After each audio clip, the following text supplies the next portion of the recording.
Hi everyone, Amy here with amyswares, and today I'm going to use some sprays and new stencils and make a couple of Valentine's cards. Now both of these stencils are from the new release at 𝗁𝗁𝗃 Life Designs.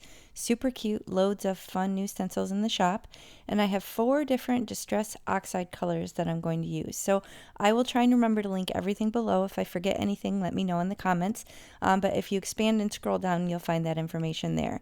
So here's a photo of the finished cards. These came together super quickly, and I had a couple extra panels to store away in my background box for future cards.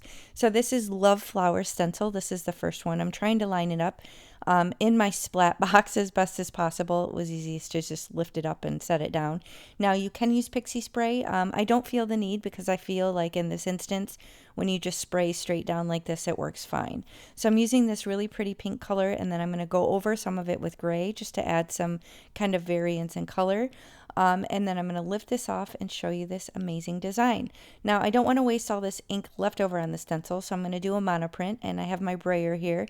Just grabbed another piece of cardstock. This is 120-pound accent opaque, making a little bit of a mess, but that's okay. I mean, that's the beauty of this, is it's meant to kind of look distressed. So what I'm making here is a Valentine's card for my honey and for my daughter.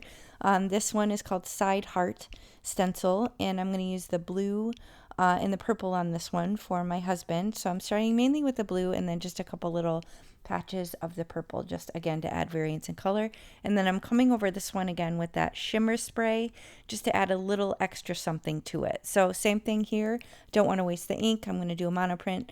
I'm just going to go right on the same cardstock, just because I know I'm going to cut these down since I work in A2 size anyway. So I don't really care that they overlap, because I know I'll be able to get 2 panels just fine out of it for my storage box of panels. So here's the 4. I think I did end up using a rectangle decorative edge.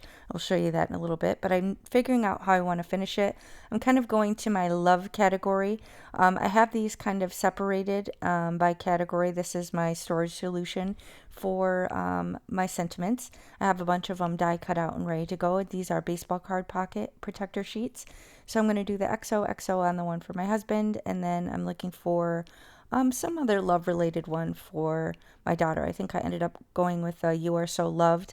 I believe that was, I was going to say Pink Fresh, but it's not. It's actually, I think it's a Christina Werner Concord 9th. Again, I will link everything in the video description box below, but I felt like that gray stamping went perfect with a little bit of gray spray that I put on the panel. Yeah, here we go. I used a deckled edge and a wonky stitched edge. So I'm not sure if those are available. If they're not, I'll link something similar below, but that kind of gave them a little something extra. I have satin matte silver, and then I think satin matte black, or maybe it was glossy black, but I used the bling kind of in the decorative heart, and then I put a sentiment on the inside that said, "You are my favorite."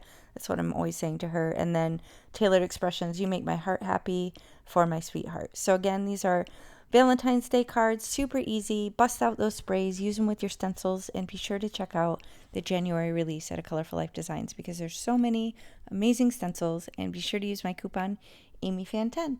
So thanks so much for watching. I'll catch you next time.